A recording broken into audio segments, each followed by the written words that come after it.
बिस्मिल्लाहिर्रहमानिर्रहीम। अस्सलामु अलैकुम वरहमतुल्लाहि वबरकातुहू। अज़ीज़ तलबा, ऑडिटिंग के मज़मून के साथ BCom 2 की क्लास के अंदर आप लोगों को खुश आमदीद कहता हूँ। अज़ीज़ तलबा, आज का हमारा टॉपिक है इंटरनल ऑडिट। इसके एसेंशियल्स भी हम देखेंगे और इसकी डेफिनेशन जो है वो भी हम देखेंगे। सबसे पहले हम देखते हैं कि इंटरनल ऑडिट होता क्या है।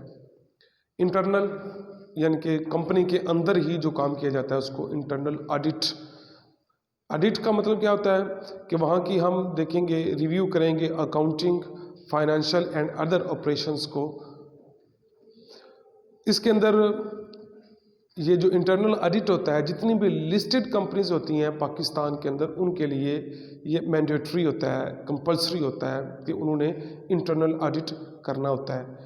इंटरनल ऑडिट के अंदर सारे ऑपरेशंस को, परचेजेस को, सेल्स को और जितनी भी इसकी रेलिवेंट चीज़ें होती हैं उन तमाम चीज़ों को देखा जाता है। आइए सबसे पहले इसकी डेफिनेशन देख लेते हैं। वाल्टर बी मेग्स कहता है कि internal auditing consist of a continuous critical review of financial and operating activities, यानी कि क्रिटिकल रिव्यू होता है फाइनेंशियल और ऑपरेशन एक्टिविटीज़ का बाय स्टाफ ऑफ ऑडिटर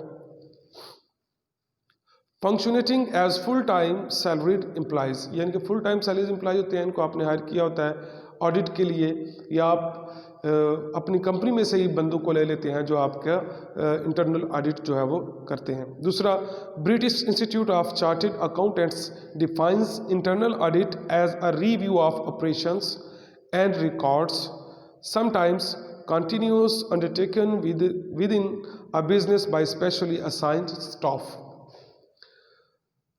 तो ये बात तो वाज़ेह तौर पे क्लियर है कि internal audit is an appraisal activity established within an entity as a service to the entity.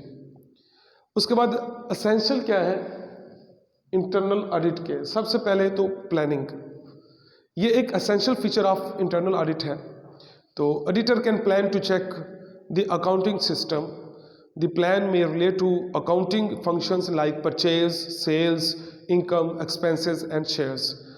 The planning includes degree of risk and extent of audit. It is also states the nature of audit work। यानी कि इसके अंदर जितनी भी planning होती है वो सारी की सारी की जाती है। प्लानिंग के अंदर परचेजेस भी आपकी आ जाती हैं, उसके बाद आपकी सेल्स भी आ जाती हैं, इनकम भी आ जाती है और सारे एक्सपेंसेस भी आ जाते हैं। उसके बाद Controlling is an essential feature of internal audit. The auditor can examine the operations of accounting system. He can control audit work through audit program. The whole audit work is distributed among the audit staff. जितना भी काम होता है वो सारे का सारा staff, audit staff जो होता है उनके दरमियान डिस्ट्रीब्यूट कर दिया जाता है ताकि वो आसानी के साथ अपने अपने हिस्से का काम कर सकें।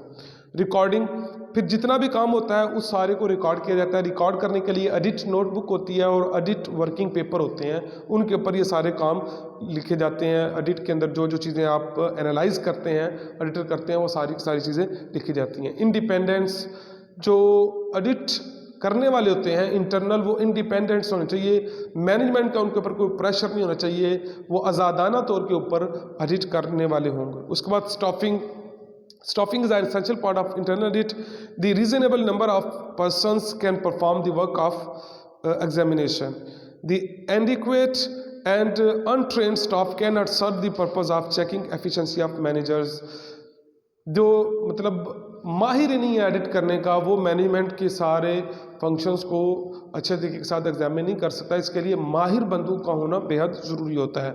उसके बाद ट्रेनिंग, जो ऑडिट स्टाफ होता है अगर वेल ट्रेंड ना हो तो फिर भी वो अच्छे तरीके के साथ इंटरनेट ऑडिट नहीं कर सकेंगे, तो उनकी ट्रेनिंग जो है वो भी बेहद ज़रूरी होती है ताकि उनको पता हो कि कहाँ कहाँ से चीज़ों को हमने चेक करना है और किस तरीके से चेक करना है और किस तरीके से हम गलतियाँ और फ्रॉड्स वगैरह को मेंशन कर सकते हैं, उनको निकाल सकते हैं। रिलेशनशिप, ऑडिट करने वाले जितने भी होते हैं, जितने भी स्टाफ वगैरह होता है, उनके साथ उनका अच्छा रिलेशन होना चाहिए ताकि वो अच्छे तरीके के साथ कोऑपरेट करें और इंटरनल ऑडिट जो है वो आसानी के साथ हो सके। Evidence is essential part of internal audit. The evidence must be reliable, relevant and sufficient.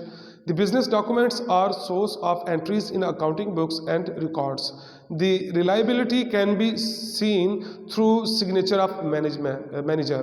यानी कि इसकी रिलायबिलिटी चेक करने के लिए तमाम डॉक्यूमेंट्स के ऊपर मैनेजर के सिग्नेचर्स वगैरह को चेक करके आप देख सकते हैं कि वाकई एविडेंस यहाँ पे मौजूद है, ये चीज़ दुरुस्त से रिकॉर्ड हुई है, ये मैनेजर की सिग्नेचर जो एक आपके पास एविडेंस होता है उस चीज़ को भी आप जज कर सकते हैं। Due care is essential part of internal audit. The auditor must use skill, care and judgement. जितने भी उसके पास स्किल्स होते हैं, केयर होती हैं, जजमेंट्स होती हैं, उन तमाम को वो बरोकार लाते हुए इंटरनल ऑडिट जो है उसको करता है।